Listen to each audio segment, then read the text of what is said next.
دوسرا باب۔ سو آسمان اور زمین اور ان کے کل لشکر کا بنانا ختم ہوا، اور خدا نے اپنے کام کو جسے وہ کرتا تھا 7ویں دن ختم کیا، اور اپنے سارے کام سے جسے وہ کر رہا تھا 7ویں دن فارغ ہوا۔ اور خدا نے 7ویں دن کو برکت دی اور اسے مقدس ٹھہرایا، کیونکہ اس میں خدا ساری کائنات سے جسے اس نے پیدا کیا اور بنایا فارغ ہوا۔ باغ عدن۔ یہ ہے آسمان اور زمین کی پیدائش جب وہ خلق ہوئے، جس دن خداوند خدا نے زمین اور آسمان کو بنایا، اور زمین پر اب تک کھیت کا کوئی پودا نہ تھا، اور نہ میدان کی کوئی سبزی اب تک اگی تھی، کیونکہ خداوند خدا نے زمین پر پانی نہیں برسایا تھا، اور نہ زمین جوتنے کو کوئی انسان تھا، بلکہ زمین سے کوہر اٹھتی تھی اور تمام روئے زمین کو سیراب کرتی تھی۔ اور خداوند خدا نے زمین کی مٹی سے انسان کو بنایا، اور اس کے نتنوں میں زندگی کا دم پھونکا، تو انسان جیتی جان ہوا۔ اور خداوند خدا نے مشرق کی طرف عدن میں ایک باغ لگایا، اور انسان کو جسے اس نے بنایا تھا وہاں رکھا۔ اور خداوند خدا نے ہر درخت کو جو دیکھنے میں خوشنما اور کھانے کے لیے اچھا تھا زمین سے اگایا، اور باغ کے بیچ میں حیات کا درخت اور نیک و بد کی پہچان کا درخت بھی لگایا۔ اور عدن سے ایک دریا باغ کے سیراب کرنے کو نکلا، اور وہاں سے 4 ندیوں میں تقسیم ہوا۔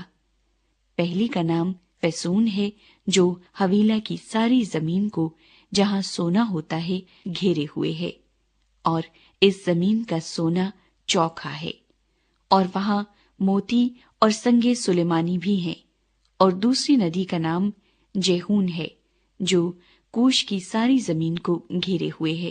اور تیسری ندی کا نام دجلہ ہے، جو اسور کے مشرق کو جاتی ہے۔ اور چوتھی ندی کا نام فرات ہے۔ اور خداوند خدا نے آدم کو لے کر باغ عدن میں رکھا کہ اس کی باغبانی اور نگہبانی کرے۔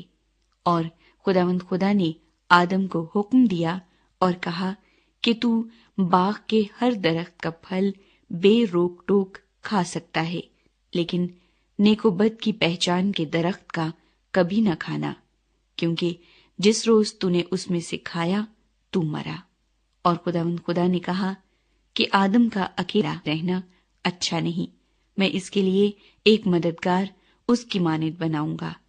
اور خداوند خدا نے کل دشتی جانور اور ہوا کے کل پرندے مٹی سے بنائے، اور ان کو آدم کے پاس لایا کہ دیکھے کہ وہ ان کے کیا نام رکھتا ہے۔ اور آدم نے جس جانور کو جو کہا وہی اس کا نام ٹھہرا۔